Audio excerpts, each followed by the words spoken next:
이렇게 상당히 인기 있게 진행이 되는 것 같아요. 진행이 되는 것 같고 결론으로 가면 건강국에서 진행하는 퇴역군인들 홈앤 커뮤니티 베이스 서비스 자체 자기주도 서비스는 노령, 퇴역군인들의 노령, 그 다음에 장애를 가진 젊은 퇴역군인들의 증가, 그리고 이런 젊은 퇴역군인들은 시설에 가려고 하지 않기 때문에 집에서 돌봄을 받기 원하는 퇴역군인들의 증가. 요게 이유가 돼서 배경으로 이제 이것들이 쭉 진행이 되어 왔는데 이러한 이유는 이러한 배경은 계속 될 것이다. 이거는 뭐 큰 무리 없이 계속해서 진행이 될 거라고 생각이 되어지고요. 여러 가지 이제 평가 보고서나 이런 것들 요약해 놓은 것들을 보니까요. 다만 이제 전달 체계가 이게 이제 보건복지부하고 보훈부하고 이렇게 전달 체계가 엮여 있잖아요. 그렇기 때문에 여기서 파트너십에서 나올 수 있는 그다음에 결국은 노인센터와 장애센터 기존의 돌봄 서비스를 제공하는 노인과 장애인을 대상으로 돌봄 서비스를 제공하고 있는 그 센터들을 인프라로 활용하고 있기 때문에 그들 간에 좀 이렇게 전달 체계 간에 이렇게 약간 갈등은 있는 것 같다 생각이 되어집니다. 그런 것들을 어떻게 이제 봉합하느냐 이 부분들이 숙제로 계속 이야기가 되고 있는데 뭐 그것도 아주 뭐 큰 문제는 아닌 것 같고요. 굉장히 이제 잘 진행이 되는 것 같다 이렇게 생각이 들고요. 그러면서 이제 제가 생각했던 건 아까 초반에도 이야기했던 것처럼 아 우리도 이런 자기주도 혹은 개인 예산을 보훈처나 산재, 이게 근로복지공단 이쪽에서 한번 먼저 도입해 보면 어떨까 이런 생각을 했습니다. 왜냐하면 예산이 이쪽이 훨씬 더 좀 그 여유가 있다라는 생각을 저는 이제 가끔씩 하게 되는데 보건복지부 장애 관련된 예산보다는 그래서 그런 쪽하고 좀 이야기를 해볼 수도 있겠구나 이제 이런 생각을 했었고요. 그 다음에는 정신장애 내용인데요. 정신장애는 열악합니다. 이제 미국의 경우에도 이제 그런 것 같고요. 자기주도가 상당히 효과가 있고, 근데 자기주도의 색깔은 상당히 많이 다른 것 같아요. 왜냐하면, 요구하는 욕구들이 많이 다르고, 그다음에 직접 지원이나, 어, 그 서포트 서비스를 브로커하는 사람들의 역할들이 엄청 섬세해야 되는 상황이어서, 이 부분은 또 상당히 새로운 느낌이 많이 들었습니다. 근데 열악한 상황이라고 생각이 되어지는데요. 역시 미국의 내용도 마찬가지인 것 같아요. 최초의 서비스는 미시간에서 2004년경부터 시작되긴 했지만 이것이 뭐 퇴역군인처럼 이렇게 확 늘어나지는 않는 것 같아요. 그 이유에 대해서 조금 더 이야기를 해볼 수 있을 텐데요. 먼저는 186쪽에 보시면은 정신장애인들을 대상으로 하는 자기주도는 새롭고 발전되는 것은 훨씬 덜 발전되었다. 이게 이제 가장 중요한 특성입니다. 그래서 187쪽에도 역시 이제 그런 이 영역에 대한 가장 큰 특성으로 이야기하고 있는 것 자체가 아직 이 영역은 발달 초기 단계에 있다. 이렇게 이야기를 하고 있습니다. 발달 초기 단계. 하여튼 정신장애 부분은 만만치 않는 것 같고 상당히 열악하다 이런 생각이 드는데요. 서비스를 제공하는 데 있어서 정말로 그분들은 깨어지기 쉬운 비전과 꿈 이런 것들을 가지고 그것들 속에서 희망을 가지고 자기 스스로의 삶을 이렇게 추스리면서 진행시켜야 되는 그런 이제 분들이 꽤 많으시기 때문에 여기서는 이 책에서도 사람 중심에 대한 부분을 굉장히 강조하고 있습니다. 사람 중심. 요게 인제 지금 요 페이지에서도 그런 이야기를 187쪽에서도 해 주고 있지만은 뒤쪽으로 가서 제가 한 번 더 짚어 드리겠습니다마는 193쪽에서도 사람 중심에 대한 부분들을 이야기를 굉장히 강하게 하고 있습니다.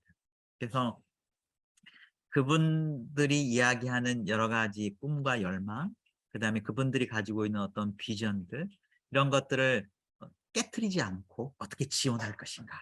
이런 섬세한 부분들이 아마 사람 중심성에 근거해서 좀 더 촉발될 수 있지 않을까 하는 생각을 하는 것 같고요. 그렇기 때문에 사람 중심에 대한 이야기들을 몇 곳에서 강조하고 있습니다.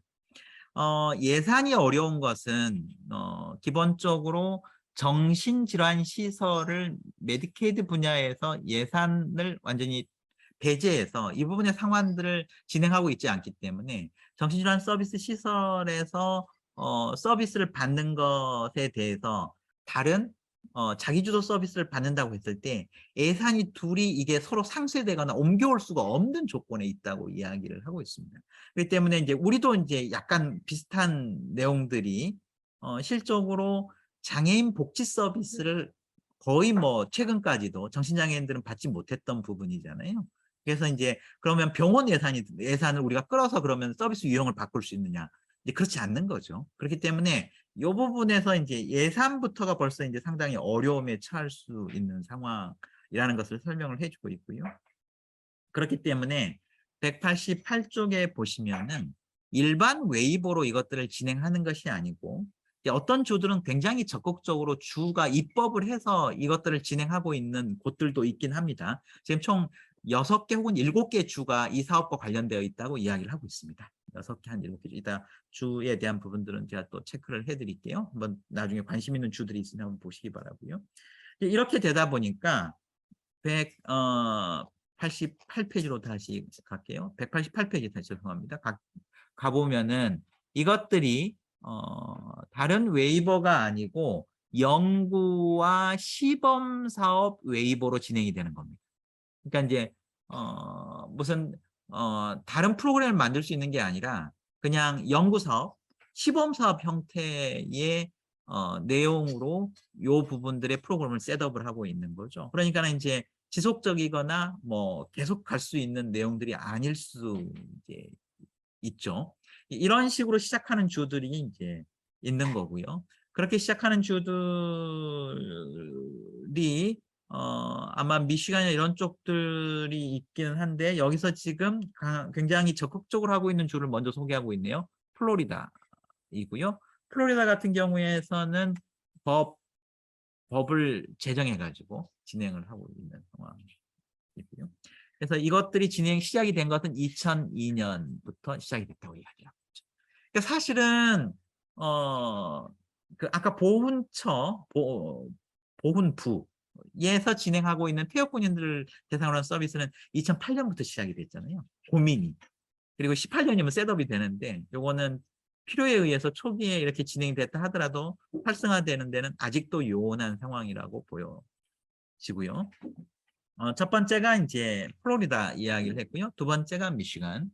그렇죠? 두 번째가 미시간의 이야기죠. 그래서 미시간에서는 이제 2003년을 기준으로 해서 뭐 이제 진행이 되는 부분인 것 같고요. 그 다음에 펜실베니아가 있고요. 펜실베니아는 다른 펀드를 이용해서 이제 진행을 하고 있는 모습을 보이고 있고, 그 다음에는 유타주입니다. 유타주가 이제 네 번째 유타주이고, 2014년 초기에 이제 최근이죠. 상당히 다른 주들 앞에 있었던 주들에 비하면 최근에 진행되는 내용이고요. 그래서 이쪽에서 진행하는 자금들이 각각의 이제 굉장히 다른 상황이에요. 주의 자금이나 연방 자금의 기타 자금으로 가져오는 것이나 아니면 뭐 미시간 아까 펜실베니아 같은 경우는 다른 이제 펀드를 만들어 가지고 진행하는 경우들 뭐 각각인 것 같습니다. 그 다음에 우리가 이제 볼 수 있는 주가 뉴욕이고, 이 뉴욕은 2018년이니까 굉장히 최근이죠. 근데 이제 뉴욕에서 진행하는 것은 아까 이야기했던 일시적인 웨이버로 진행을 하고 있는 상황이고요. 그리고 이제 6번째 소개되고 있는 것이 이제 텍사스입니다. 소개되고 있는 게 텍사스. 텍사스는 또 이제 신기한 게 이런 메디케이드에서 이것들을 사례 관리를 전문적으로 하고 있는 회사들이죠. MCO에 의해서 운영이 되고 있는 것이 특성.